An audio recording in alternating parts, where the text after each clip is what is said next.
সংগঠন, ছাত্রদল, ছাত্র শিবির, ছাত্র শক্তি, জুলাইয়ের যারা সহযোদ্ধা ছিল, সামাজিক সংগঠন, আমরা সবার সাথে যোগাযোগ করেছি।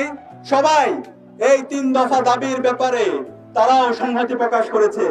এবং একই সাথে আমরা বলতে চাই, আমরা জুলাই যে প্রজন্ম, জুলাই আমরা যারা আন্দোলন করেছিলাম, রাজপথে নেমেছিলাম, আমরা সবাই ঐক্যবদ্ধ আছি।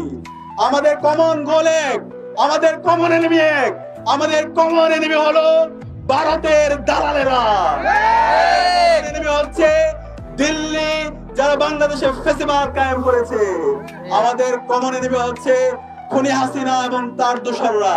আমাদের কমন এনিমি হলো নিষিদ্ধ ঘোষিত ছাত্রলীগ, যুবলীগ, আওয়ামী লীগ এবং সন্ত্রাসীরা। তাদের বিরুদ্ধে সারা দেশে গণ প্রতিরোধ গড়ে তোলার জন্য বাংলাদেশের মুক্তিকামী ছাত্র জনতাকে আহ্বান করছি। যে সমস্ত আইনজীবীরা এই খুনিদেরকে জামিন দেওয়ার জন্য আপনারা কাজ করছেন, আপনাদের তথ্যগুলো